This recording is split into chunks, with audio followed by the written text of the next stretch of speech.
Resumen de 20.000 leguas de viaje submarino, Julio Verne, introducción año 1866. Se presenta el suceso que alarmaría al mundo entero, algo flotaba en el mar sin que nadie supiera lo que es. Algunos pensaban que se trataba de un monstruo, otros pensaban que era un animal, pero nadie podía asegurar sus hipótesis ya que este fenómeno desaparecía en las profundidades del mar y era visto en diferentes lugares casi al mismo tiempo sin que nadie pudiera explicárselo ni pudiera acercárselo suficiente para atraparlo o destruirlo. Entonces fue organizada una expedición especial a bordo del barco Abraham Lincoln para investigar de qué se trataba. En esta expedición iban a bordo Aronnax, profesor suplente del Museo de Historia Natural de París, consejo asistente de Aronnax y Ned Land, un arponero profesional.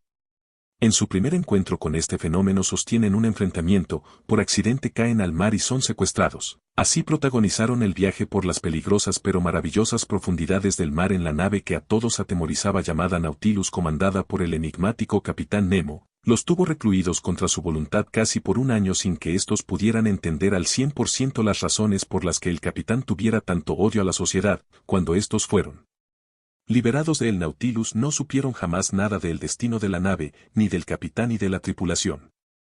Primera parte. En 1866 el vapor de Gardner y Higginson encontró la escurridiza mole a 5 millas de la costa oriental de Australia. Algo similar fue visto en aguas del Pacífico por el Cristóbal Colón de la Compañía de Vapores y así durante ese año el monstruo fue el tema de conversación en todas las ciudades importantes. Para 1867 parecía haberse olvidado el asunto cuando se volvieron a presentar este tipo de acontecimientos nuevamente. En ese momento Aronnax, profesor suplente del Museo de Historia Natural de París, llegaba de una expedición científica a la inhóspita Nebraska y recibió una invitación para formar parte de la expedición que realizaran a bordo de la Abraham Lincoln comandada por Farragut. Aronnax aceptó y se preparó para embarcar junto con su asistente consejo.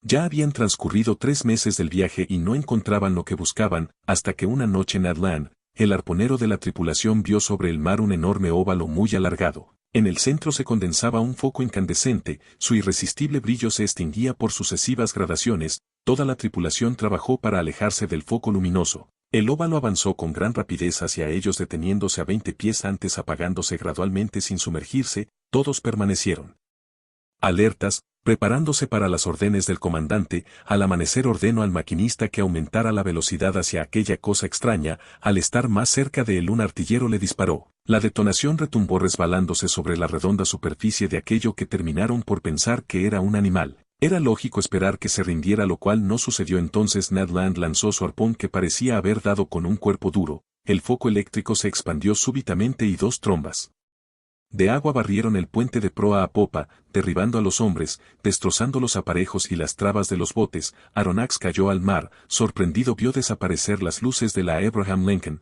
De pronto una mano lo sacó violentamente a la superficie. Era consejo, su asistente. Comenzaron a nadar hasta que chocaron con algo duro. Allí encontraron a Ned, quien los ayudó a salir subiendo a una superficie lisa, pulida y sin escamas. De pronto salieron 8 hombres y los arrastraron al interior de su formidable máquina. El secuestro se realizó con la celeridad del rayo. Sus ojos pasaron súbitamente de la más densa tiniebla a la más extrema claridad. Aparecieron 2 hombres que hablaban una lengua totalmente desconocida para ellos. Intercambiaron algunas frases entre ellos y se retiraron. Entró un camarero que les llevó ropa y alimentos que jamás habían visto ni probado. Después les Ousole y Astrolabe, llegando a los arrecifes desconocidos de Vanikoro. Uno embarrancó en la costa meridional y el otro encalló también, así que se instalaron en una isla y construyeron un barco más pequeño en el que algunos marineros se dirigieron a las Islas Salomón. Después de contarle esa historia le enseñó una caja de hojalata en el que había unos papeles amarillentos. Eran las instrucciones del ministro de Marina al comandante Lapérouse, anotadas marginalmente por Luis XVI.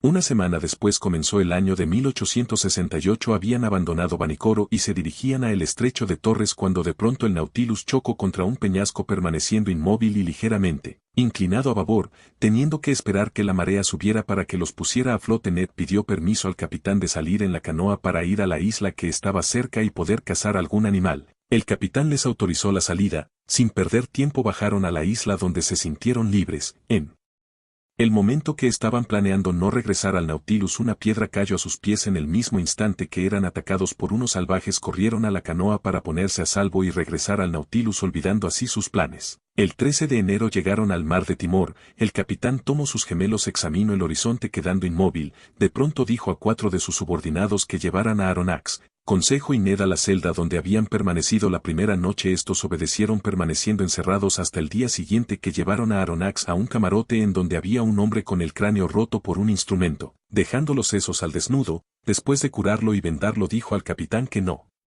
viviría más de 2 horas. Al día siguiente volvieron a ponerse los aparatos de alumbrado y de respiración y bajaron al reino del coral, en donde sepultaron a su compañero, donde el capitán dejó rodar algunas lágrimas. Segunda parte. La vida del capitán se desarrollaba totalmente en el seno de los océanos, siempre con la desconfianza irreducible e implacable de la sociedad, y aunque sus hipótesis eran muy vagas, Aronnax, Consejo y Ned seguían a bordo sin saber cuándo sería el día en que quedarían libres. El 21 de enero la embarcación se dirigió hacia el oeste, surcando las aguas del Océano Índico, en donde fueron sorprendidos por una manada de tiburones que dejaron atrás por la velocidad que tomó el Nautilus. Después encontraron unos cadáveres que flotaban en la superficie de las ondas. Más adelante se encontraban en un mar lácteo debido a una especie de gusanillos luminosos de aspecto gelatinoso e incoloro, del grueso de un cabello, que suelen adherirse entre sí en espacios hasta de 40 leguas. Cuando por fin pasaron todos esos inconvenientes, ya era el 28 de enero y se encontraban cerca de la isla de Ceilán, célebre por sus pesquerías de perlas, que más adelante visitaron por invitación del capitán, sin dejar de advertirles que allí había muchos tiburones. A las 4 de la mañana partieron a su nueva aventura. En el camino se ocultaron en un surco muy amplio, donde apareció también un hombre y detrás de él un tiburón. El capitán empuñó su cuchillo, enterrándoselo en el vientre al animal. Ned esgrimó su arpón y fue en auxilio del capitán, salvándole la vida. Después de esa experiencia tan desagradable regresaron al Nautilus. El 9 de febrero se encontraban en la parte ancha del Mar Rojo, donde aseguraba que había un paso subterráneo para llegar al Mediterráneo, al que había llamado Rebien Tunnel. Nadie más lo había descubierto, así que decidió mostrarles a sus huéspedes su descubrimiento, y el 12 de febrero estaban en el Mediterráneo, en donde Ned aprovechó para decirles a sus compañeros que era la oportunidad para escapar. Aronnax dijo que no podían arriesgarse sin estar seguros de que funcionaría, ya que si el capitán se daba cuenta no se los perdonaría. Al día siguiente Aronnax estaba haciendo un estudio de los peces del archipiélago griego donde se encontraban cuando entró el capitán y sacó de un mueble muchos lingotes de oro para entregárselos a un buzo que lo esperaba para llevarlos a tierra. El capitán salió sin decir una sola palabra, dejando a Aronnax con sus múltiples preguntas sin respuesta. Partiendo en la madrugada del 16 de febrero de los parajes griegos, Ned tuvo que abandonar sus proyectos de fuga, ya que el Nautilus, impulsado por su hélice, penetró hasta lo más profundo del mar, en donde pudieron vislumbrar las ruinas del templo de Hércules. Regresando a flote en el Atlántico, Ned insistió una vez más en la fuga. Se tuvo que suspender nuevamente porque el capitán parecía saber las intenciones de sus huéspedes. El 21 de marzo llegaron al Polo Sur, desplegaron una bandera negra con una N de oro bordada en el centro. El capitán había cumplido su gran reto. El frío era penetrante. Nautilus descendió lentamente para dirigirse hacia el norte cuando chocó con un enorme bloque de hielo. La situación era muy peligrosa. Después de agotar los recursos que tenían para salir de allí, el capitán se acercó y les dijo a todos: aquí podemos morir de 2 formas, aplastados o por asfixia, pero también nos queda el recurso de salir al mar y destruir el iceberg. Todos tendrían que trabajar. Decidieron cooperar antes que morir, y el 27 de marzo lograron sacar a Nautilus, poniéndose rápidamente en dirección al Cabo de Hornos. Durante varios días el Nautilus se alejó de las costas americanas. Al capitán no le gustaba estar cerca de la sociedad. Aronnax habló con sus compañeros y un día después enfrentó al capitán para darle a conocer personalmente las intenciones que tenían para abandonar el Nautilus, pero el capitán lo recibió con un manuscrito. Al enseñárselo dijo que el último sobreviviente del Nautilus lo metería en un recipiente para que el mar se encargara de darle destino. Aronnax le sugirió que ellos podían hacer buen uso del manuscrito. El capitán respondió que nadie tenía derecho a salir de allí una vez que había entrado, y sin dar más explicaciones se marchó. Cuando Aronnax les comunicó la decisión del capitán a sus compañeros, Ned les propuso que cuando estuvieran cerca de Long Island o de Nueva York él huiría aunque ellos se quedaran allí, pero pronto los alcanzó un huracán que lo hizo desistir de su fuga.